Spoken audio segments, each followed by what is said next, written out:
An emotional public hearing held this morning on a proposed aid in dying bill, which, if passed, would allow terminally ill adults to get a prescription for medication that would end their life. Similar legislation has been controversial for years. Fox 61's Lindsay Kane has the details. I want my freedom to end my life when and how I choose. Herb Hoffman has terminal cancer. He's one of the more than 100 people speaking out in an emotional hearing about a proposed aid in dying bill, which would allow terminally ill adults with 6 months left to live to request a prescription that would end their life. He's also the father of Kim Hoffman, who passed away last month.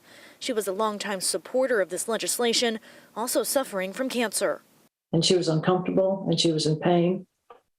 It's not how she wanted to die.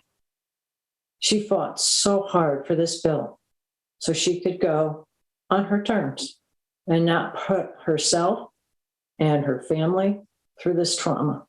The Connecticut General Assembly has heard similar bills 5 different times since 2013, but none of them have yet to go far. This bill will incentivize suicide as a course of treatment, as a means to reduce health insurance costs.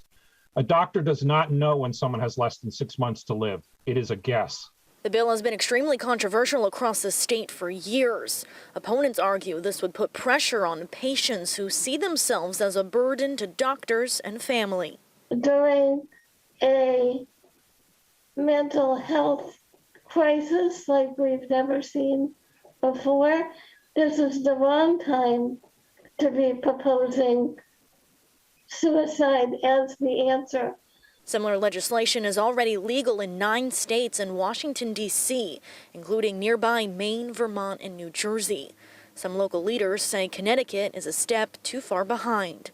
Each and every person who is opposed to this bill is one unpleasant death away from becoming a proponent of this bill. The bill is expected to be finalized and voted on soon. If it's passed in the committee, it will move on to the House floor. In Hartford, Lindsay Kane, Fox 61 News.